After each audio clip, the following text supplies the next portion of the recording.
Allez, tout à l'heure, on est là pour glorifier Dieu et donc on va continuer notre culte ensemble dans le livre d'Amos. On continue verset par verset le livre d'Amos. On a commencé ça dimanche dernier.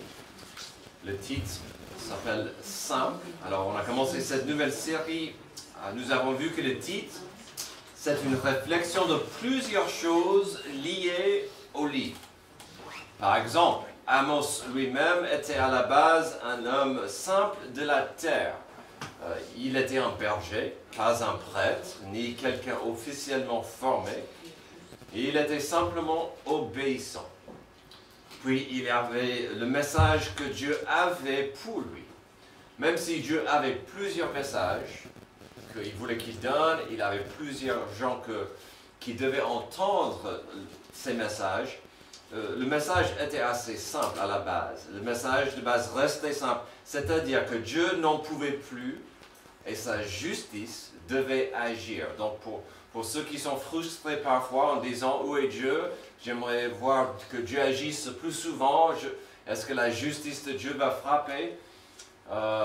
Amos, c'est pour vous. En même temps, il faut faire attention parce que parfois, la Bible, c'est comme un miroir. On peut voir des endroits où la justice de Dieu pourrait nous toucher aussi. Alors, nous avons aussi compris que la culture de l'époque était infectée par deux choses simples. L'avarice et le compromis religieux. On a vu que sur la surface, il y avait pas beaucoup, mais il y avait des gens riches et puissants. Mais beaucoup de ces gens devenaient comme tels en marchant sur des petits gens. Et donc, c'était vraiment la puissance de l'avarice. On a entendu parler de ça tout à l'heure un peu. À 10 heures, cette notion de la puissance du monde, souvent, est construite sur le dos des gens. Et puis, on a vu que les gens étaient dans le compromis religieux. Ils étaient fidèles à aller au temple, faire des sacrifices, en même temps, et regarder des dieux des voisins. Et donc, ils voulaient faire les deux. Ils voulaient pratiquer toutes les religions qui leur convenaient.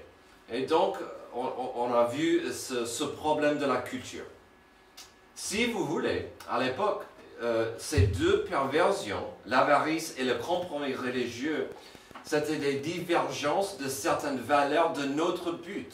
Notre but, c'est de faire et de former des disciples de Jésus, mais des valeurs qui encadrent ce but, c'est quoi? C'est l'amour pour Dieu et son prochain, la fidélité à Dieu et à son prochain, et le service. Et donc, on voit à cette époque, les gens avaient du mal à vraiment aimer Dieu correctement, et ils marchaient sur les autres, et ils avaient du mal à être fidèles à Dieu, parce qu'ils cherchaient les dieux des voisins. Et donc, on peut voir même dans cette culture l'envers de ce qu'on essaie de pratiquer, de promouvoir ici dans notre Église. Alors, notre thème dimanche dernier était ceci. Quel est mon rôle dans un monde d'injustice? Que dois-je faire? Que puis-je faire? Le monde est méchant, le monde va mal. Quel est mon rôle? C'était assez personnel et je l'ai exprimé comme ça, exprès, car on a vu que Amos devait faire face aux défis et problèmes similaires que nous aujourd'hui. On a vu pas mal de problèmes à son époque qui sont tout à fait pareils aujourd'hui. Donc, pour nos 5 premiers versets, pour ceux qui n'étaient pas là, nous avons vu l'importance de comprendre la puissance de la voix de Dieu et la puissance de la justice de Dieu. Donc, bien sûr, ce deuxième point est vraiment le thème global du premier chapitre, même la plupart du livre, c'est la justice de Dieu. Mais on a tout de même vu l'importance de la puissance de la voix de Dieu, car Dieu a appelé Amos, et puis il a dit, sa voix rugit, ça va faire des... Vous ne pouvez pas manquer la puissance de la voix de Dieu. Si je vous montre ça, un petit résumé des 5 premiers versets, c'est parce qu'on pourrait garder le même thème aujourd'hui. C'est-à-dire, on pourrait reposer la même question, quel est mon rôle dans un monde d'injustice? Et en même temps, notre message sera une continuation du 12e point et la puissance de la justice de Dieu. Dieu a appelé Amos de prendre son message de justice et de l'annoncer à plusieurs gens. Et aujourd'hui, on verra une continuation de cela. On a vu, il a commencé avec les gens aujourd'hui c'est la Syrie. Il a commencé loin, avec ces gens méchants, loin de la Syrie, des Amoriens. Et maintenant, il va commencer à lancer des jugements contre d'autres peuples. D'accord? Et au début, les gens autour devaient être contents parce que Amos visait loin. Ah oui, continue. Prêche contre les Syriens et il va commencer avec les Philistins. Alors, tout le monde peut détester les Philistins. Ça, c'était simple à dire. Bravo Amos. Prêche le jugement de Dieu contre nos ennemis qui sont loin. Mais quand même, je prendrai un thème un peu différent aujourd'hui. Un thème lié à ce que nous avons vu la semaine dernière, bien sûr, mais différent. Car aujourd'hui, dans notre passage, nous avons un aperçu rare des attitudes et des actions humaines qui attristent et même frustrent Dieu. Si vous voulez comprendre et savoir ce qui attriste Dieu, ce qui rend Dieu un peu frustré, ce passage, c'est pour vous aujourd'hui. Et si Pascal avait raison lorsqu'il a dit « Dans le cœur de chaque homme se trouve un vide en forme de Dieu ». On a parlé tout à l'heure de la notion de la glorification de l'homme. L'homme a du mal à comprendre qu'il existe pour glorifier Dieu. Et donc il va prendre ce vide et il va essayer de se glorifier avec les choses du monde. Ce que nous verrons aujourd'hui, c'est que l'humanité, avec ce vide, souvent aura la tendance de dériver et de errer loin de Dieu et sa volonté pour nous. Cela n'empêche pas l'homme d'essayer de remplir le vide qui existe en lui. Mais malheureusement, l'homme ne peut qu'échouer dans la frustration. Pensez-y un moment. Notre raison d'être est assez simple. De vivre nos vies selon les principes de ce qu'on a vu tout à l'heure, un amour au carré. L'être humain existe pour être dans une relation de paix avec le Créateur. Amen. Et ensuite, de refléter cet amour, de pouvoir vivre cet amour autour de lui. On voit ça dans le Jardin d'Éden. Je sais que j'y vais souvent, mais le Jardin d'Éden nous montre notre raison d'être. D'être dans une relation de paix avec notre Créateur et dans une relation de paix avec notre prochain. Aujourd'hui, on a du mal et l'homme est frustré parce qu'il ne peut pas avouer son besoin d'être dans une relation de paix avec Dieu. Il ne veut pas être redevable à son Créateur. Et donc, il veut dominer sur son prochain. La frustration dominera l'homme tant qu'il ne se rend pas compte que sa raison d'être implique cette relation avec Dieu. Le plus que l'homme s'éloigne de Dieu, le plus qu'il agira contre la volonté et des valeurs de Dieu. C'est simplement dans notre ADN de errer et de marcher loin de Dieu. Et aujourd'hui, on verra qu'une telle attitude, de telles actions risquent d'attrister, même provoquer la justice de Dieu. Donc, on reviendra aujourd'hui à quelques questions souvent répétées. Est-ce que Dieu est là? Pourquoi on existe? Ou pouvons-nous oser dire l'envers? Ah non, excuse-moi, je vais recommencer, j'ai sauté un paragraphe. On reviendra aujourd'hui à quelques questions souvent répétées. Est-ce que Dieu est là? Où est Dieu dans la souffrance? Si Dieu existe, pourquoi il y a tant d'injustice dans le monde? Des réponses à toutes ces questions tourneront autour encore de notre vraie raison d'être, pourquoi on existe.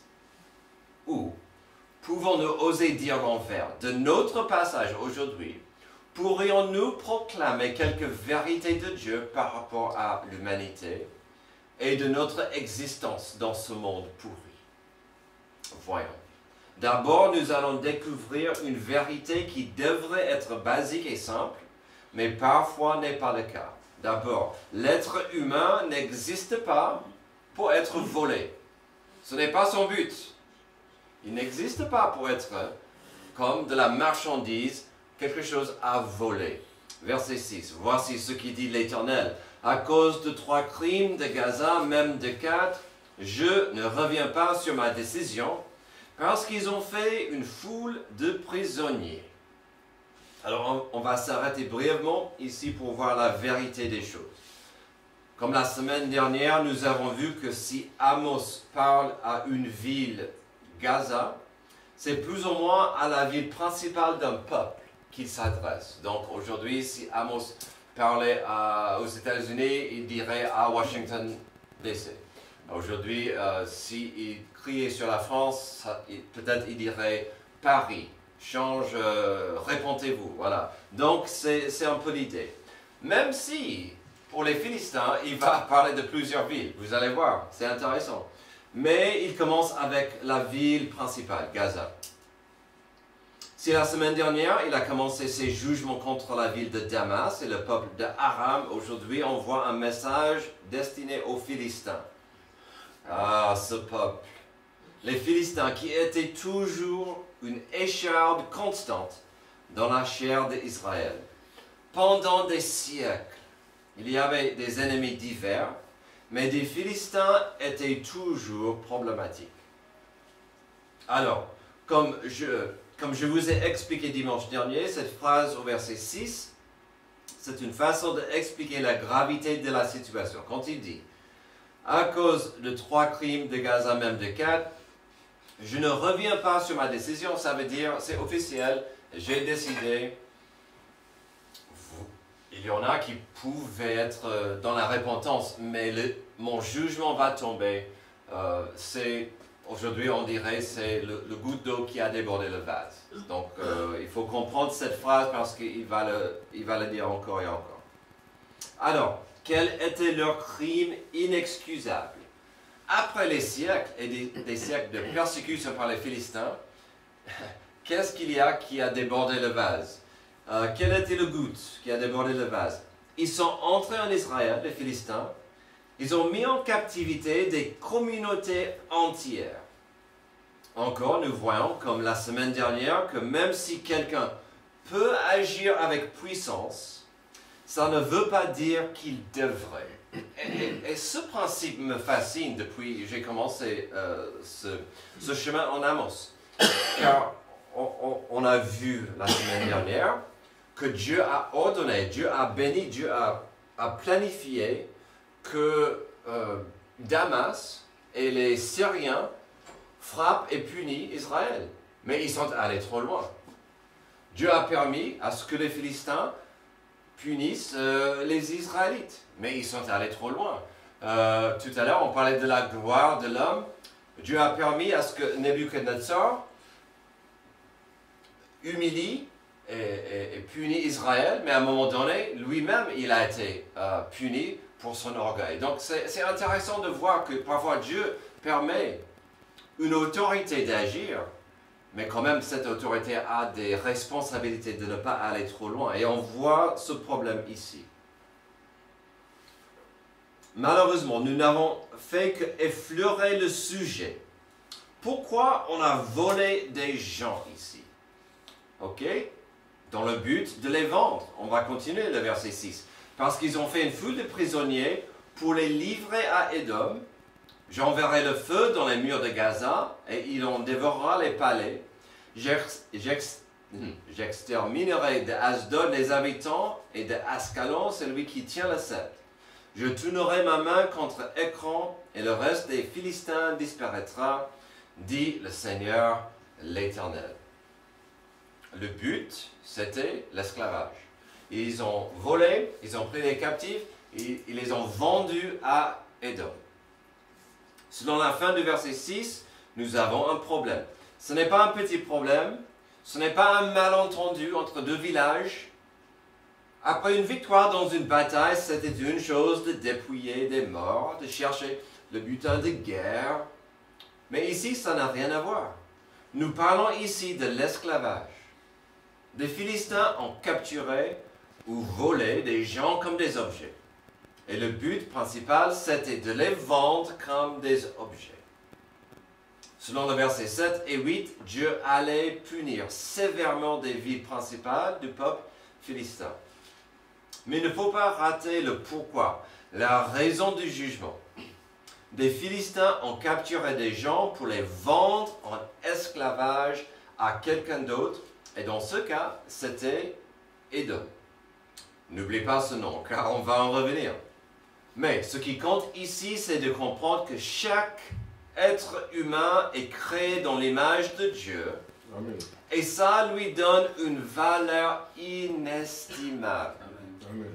Vous tous, vous avez une valeur inestimable, déjà parce que vous êtes créés dans l'image de Dieu, et vous êtes si précieux à Dieu que Jésus-Christ est mort pour vous à votre place. Amen. Quelle valeur! Un autre humain n'aurait jamais le droit de traiter quelqu'un d'autre comme un objet et de le traiter comme tel. L'esclavage est mal, c'est maléfique, on le sait. Nous le savons dans notre intelligence et dans nos esprits.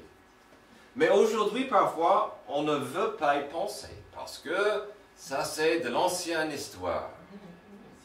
Si chaque personne sur terre mérite de la dignité, c'est parce que c'est Dieu qui est l'auteur de cet honneur. Malheureusement, l'indignité et le mal n'est pas encore terminé, car Amos avait plein d'autres choses à dire à tant d'autres personnes. L'être humain n'existe pas pour être volé, dans le but d'être vendu. Mais aussi, ce qui déplaît énormément à Dieu, c'est la suite, ça s'empire. On verra que ils l'ont fait ensuite dans la violation d'une alliance. Alors, avant de passer voilà, donc, si vous voulez, si vous êtes intéressé, l'accomplissement de ces prophéties contre les Philistins, c'est trouvable en Joël 4 et 2 Chroniques 21. Donc, je vous ai mis ça si ça vous intéresse. Mais, ensuite, on verra que ce processus continue à se dégrader. Le groupe prochain, ils ont fait la même chose dans la violation d'une alliance. Verset 9. Voici ce qui dit l'Éternel. À cause de 3 crimes de Tyr. Donc il va parler à quelqu'un d'autre. Il a parlé aux Philistins, maintenant c'est les Tyriens.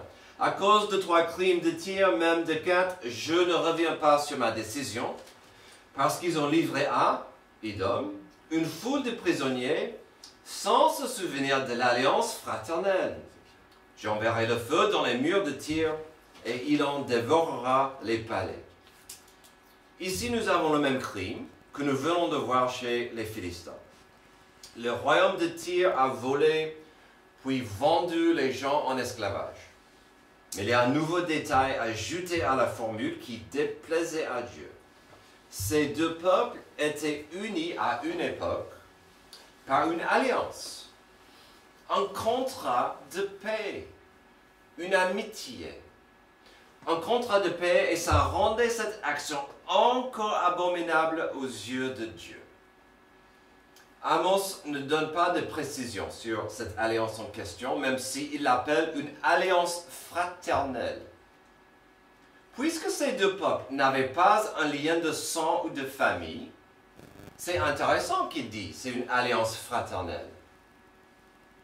Historiquement, ça doit impliquer l'alliance qui existait entre le roi David et le roi Hiram.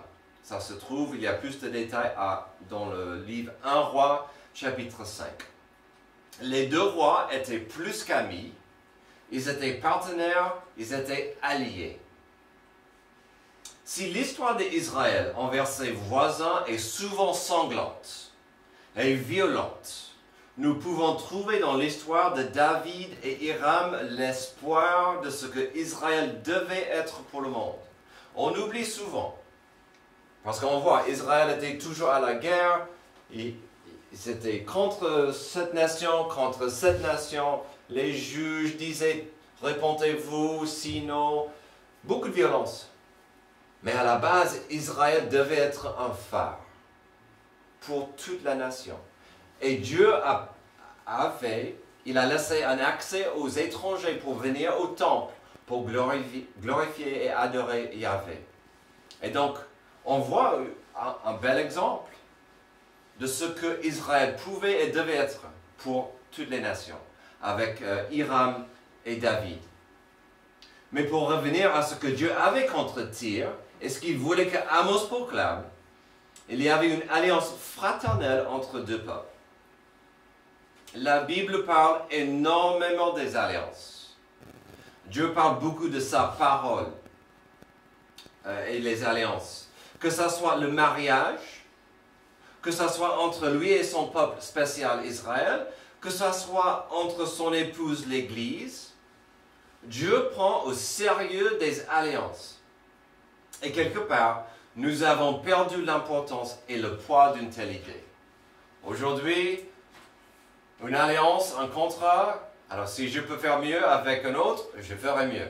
C'est pas grave de gagner des sous en changeant de boîte. Peut-être que vous êtes plus fan de SFR qu'un autre, ou je ne sais quoi. Mais une alliance, c'est un contrat. Et aujourd'hui, on veut se marier pour un oui ou un non. Ou on oublie des alliances qui étaient importantes à une époque. Et Dieu dit, non, une alliance est importante. Ça a de la valeur. Aujourd'hui, on est en train de voir quelques vérités de Dieu par rapport à l'humanité et de notre existence dans ce monde pourri. La première, c'était que la volonté de Dieu pour nous, c'est d'être libre et de pouvoir y rester. De ne pas être vendu et de devenir esclave et prisonnier à quoi que ce soit ou à qui que ce soit. Aujourd'hui, l'esclavage existe réellement dans notre monde, malheureusement. Il est connu plus parce qu'on appelle la traite des êtres humains ou l'exploitation des êtres humains. Et ça peut prendre plusieurs formes. Il y a la prostitution forcée, il y a l'esclavage domestique, il y a le travail forcé. Pour moi, c'est fascinant qu'on veut sauver la planète avec des automobiles électriques, mais il faut envoyer des gosses dans des conditions abominables pour chercher certains minéraux. Est-ce qu'on, pour quel futur est-ce qu'on est en train de penser? Il y a aussi le trafic d'organes. Il y a l'esclavage dans le monde, ça c'est clair. Mais il y a aussi l'élément ou application spirituelle à cette idée. Dans un premier temps, on est tous nés esclaves au péché. Quand on est né, même le nouveau-né, le bébé est né dans le péché, spirituellement, il est né mort. Il est esclave à sa chair et, on le dit souvent, on n'a pas besoin d'enseigner à un enfant de mentir. On n'a pas besoin d'enseigner à un enfant d'avoir une mauvaise attitude. On n'a pas besoin d'enseigner à un enfant comment faire des bêtises. C'est dans son ADN parce qu'on est esclave au péché. C'est pourquoi la grâce de Dieu est si merveilleuse. Ça nous libère de cet esclavage, si on l'accepte. Deuxièmement, il y a la notion que n'importe qui peut devenir esclave à plein de choses. Donc même des chrétiens peuvent devenir esclaves à la drogue, à l'alcool, à la pornographie. Ou quelque chose plus subtil, comme la dopamine. Encore un like. Oh, pas mal ça. Oh, mais quelqu'un est contre moi, un inconnu. Je vais régler ça. Amen. Vous voulez parler de l'esclavage? Est-ce qu'on pouvait vivre sans ces objets quelques jours? Ça ferait du bien pour certains. Je ne dirais pas que il y a une chaîne qui est attachée, mais faisons attention. Alors, d'autres vont dire, pasteur, je lis ma Bible là, ok, c'est bien. J'écoute de la louange là, ok, c'est bien. Oups. Mais attention, on peut devenir esclave à plein de choses. Passons à notre deuxième et dernier point dans ce passage. Ce message d'Amos qui nous illumine et nous rappelle de quelques vérités de Dieu par rapport à l'humanité et notre existence dans ce monde pourri. Si l'être humain n'existe pas pour être vendu, ensuite on verra que l'être humain n'existe pas pour être une victime. Verset 11. Voici ce qui dit l'Éternel.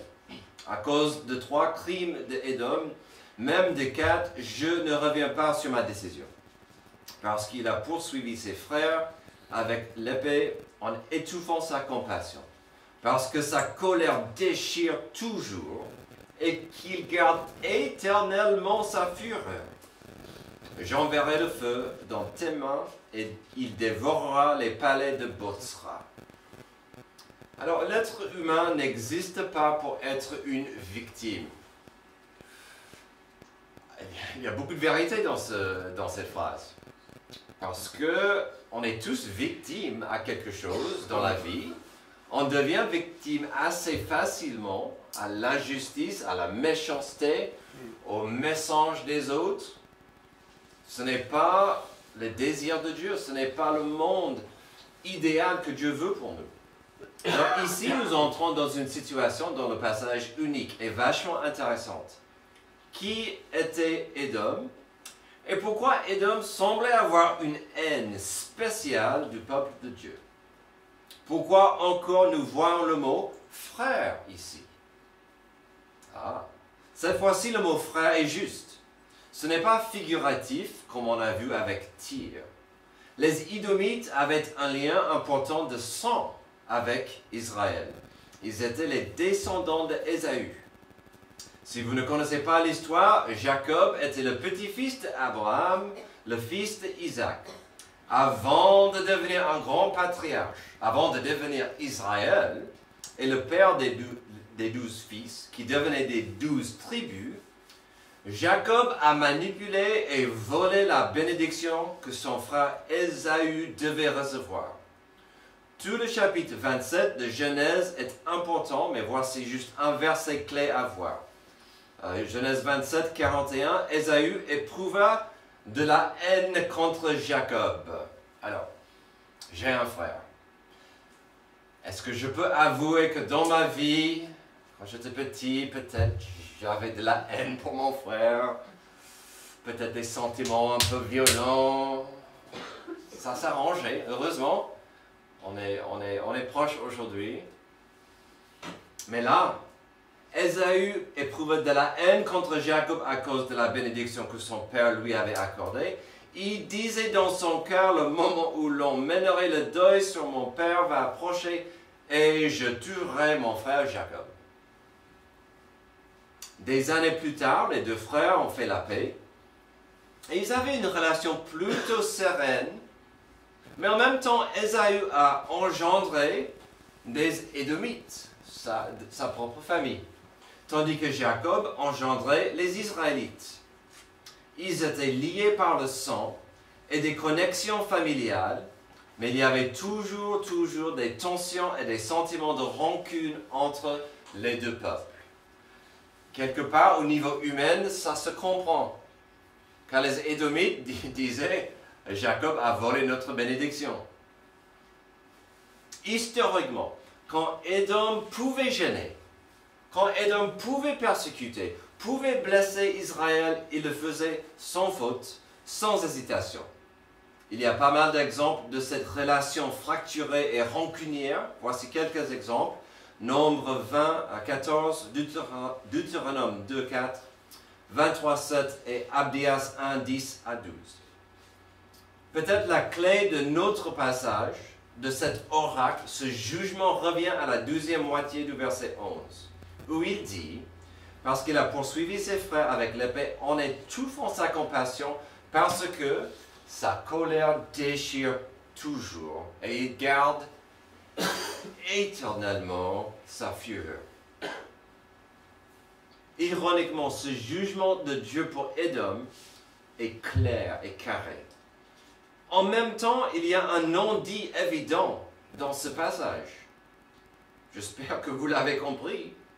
Les Philistins recevaient un jugement de Dieu pour voler et vendre des Israélites en esclavage. Ensuite, on a vu que Tyr aussi volait et vendait des Israélites en esclavage, malgré une alliance. Mais à qui vendait-il ces victimes innocentes? Il faut deux parties pour une transaction. Des Philistins et des gens de Tyr vendaient des esclaves au même acheteur. C'était Édom, dans tous les cas. Maintenant, peut-être ce détail deviendra plus logique et plus compréhensible, sachant que Édom avait une haine spéciale pour leurs cousins, leurs parents d'Israël. Et donc, s'ils pouvaient acheter des esclaves juifs, ok, bravo, on va gagner cette bataille. On va humilier notre ennemi. Dieu envoyait un message de justice et de jugement par la bouche d'Amos pour Édom. Si Tyr représentait une relation idéale avec Israël à une époque, avec une alliance fraternelle, mais pas de sang, ici on voit une attitude radicalement opposée à cela. Un peuple lié par le sang avec Israël, mais une relation pénible et empoisonnée par la haine. C'est dommage qu'il y avait une alliance fraternelle d'un peuple qui n'avait pas un lien de sang, mais avec leurs cousins, c'était vraiment violent. Finalement, la justice de Dieu exigeait une punition d'Édom à cause de leur absence de compassion. Alors, parfois la violence est nécessaire. Parfois, on doit se défendre ou résister le mal. Mais ici, on voit que Dieu est attristé, même outragé par l'attitude que Édom ne pouvait pas maîtriser. Édom voulait voir la souffrance d'Israël. Édom voulait avoir des victimes sous leurs pieds. L'être humain n'est pas créé afin d'être une victime ou d'en devenir ou de rester une victime. Ça peut arriver, bien entendu, mais Dieu veut que nous vivions dans sa liberté et dans sa paix.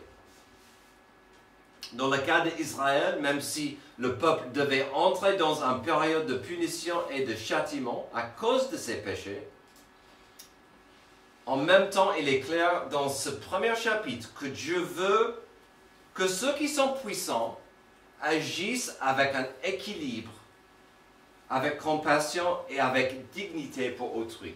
Et donc, j'en ai parlé un peu tout à l'heure. Dieu voulait utiliser ses puissances pour punir. Mais il voulait que ces gens agissent avec dignité pour les êtres humains. Dignité. Dignité et respect pour l'être humain car il est créé dans l'image de Dieu. Lorsqu'on commence avec la première victime du meurtre dans l'histoire, nous savons que son sang a crié à Dieu de la poussière. Quelques générations plus tard, la justice de Dieu devait recommencer avec l'humanité par un déluge. Pourquoi? Car la méchanceté de l'homme a oublié la face de Dieu. Nous avons vu aujourd'hui deux vérités simples qu'en principe tout le monde sait. L'être humain n'existe pas pour être volé, il n'existe pas pour être une victime. Mais, puisque ces choses existent, ça implique un monde déchiré, un monde corrompu, un monde empoisonné par le péché. Tout ce qui est moche, triste et abominable de ces idées revient à la notion de ce dont l'homme lui-même est capable.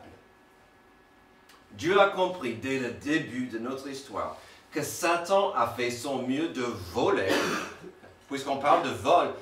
Satan voulait voler notre innocence. Il voulait voler notre vie et notre raison d'être. Heureusement, Dieu a compris dès le début de notre histoire que le remède pour cette malédiction serait d'envoyer son Fils parfait et bien-aimé à la croix pour devenir une victime à notre place. Et donc, l'Évangile C'est magnifique, c'est la bonne nouvelle, elle est puissante. Pourquoi? Parce qu'on est maudit dans le péché, on est victime de cette malédiction, on est esclave. Mais Jésus est devenu une victime. Il est devenu une victime à la croix pour prendre vos péchés, mes péchés sur lui. Il n'y a aucune autre issue, il n'y a aucune autre porte, il n'y a aucune autre paix possible dans ce monde que à travers Jésus-Christ. Au premier stade de préparation pour ce message, j'étais tenté de mettre plus d'attention sur la lettre V et comment il est partout. On n'existe pas pour être volé ni vendu dans la violation d'une alliance. On n'existe pas pour être victime d'une violence, de véhémence, de vengeance. Finalement, j'ai décidé de ne pas trop marteler le lettre V. Finalement, ce passage parle pour lui-même. Et j'espère que Dieu prendra ce passage pour parler à vos cœurs. Si notre innocence était volée dans le jardin d'Éden, et puis on est né victime de la malédiction, si notre paix et notre raison d'être étaient étouffées par Satan, nous passerons toutes nos vies en train de chercher la paix et la liberté qui se trouvent que dans la présence de Dieu. Amen. La compréhension de l'appartenance est capitale pour l'homme. On en a parlé tout à l'heure. Quelle est la gloire de l'homme? Quelle est la gloire de l'homme? Ça ne nous appartient pas, ce côté-là, de l'éternité. L'appartenance. Il faut comprendre l'appartenance pour comprendre notre raison d'être. L'apôtre Paul essayait de l'expliquer dans des termes de liberté et de l'esclavage au Romains 6. En effet, lorsque vous étiez esclaves du péché, vous étiez liés par rapport à la justice. Quels fruits portiez-vous alors? Des fruits dont vous avez honte aujourd'hui, car leur fin c'est la mort. Et on le sait, les esclaves du péché feront ce qui est abominable et nous mène à la mort. Qui peut nous sauver de l'esclavage du péché? Il continue, heureusement, verset 22. Mais maintenant que vous avez été libérés du péché et que vous êtes devenus esclaves de Dieu, vous avez pour fruit la progression dans la sainteté et pour fin la vie éternelle. En effet, le salaire du péché, c'est la mort, mais le don gratuit de Dieu, c'est la vie éternelle en Jésus-Christ, notre Seigneur. Le salaire du péché, c'est la mort. Jésus a pris ça, il a payé le prix pour nous, afin que nous soyons libres. Ironiquement, il nous appelle des esclaves de Dieu, mais c'est un choix.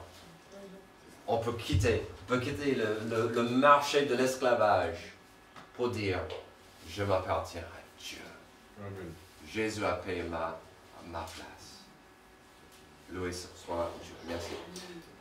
Merci Dieu pour ce passage qui nous rappelle de quelques vérités dans ce monde. Aide-nous à comprendre et à saisir que nous vivons dans un monde pourri et perdu. Et que les gens autour de nous sont prisonniers. Ils ne comprennent pas toujours que tu es la vérité, tu es le chemin, tu es la vie. Aide-nous de faire notre part à montrer la victoire que Jésus a gagnée à la croix. Il est victorieux. Que nous vivions dans cette victoire chaque jour. C'est dans le nom de Jésus que je prie. Amen. Amen. Levez-vous, on va chanter.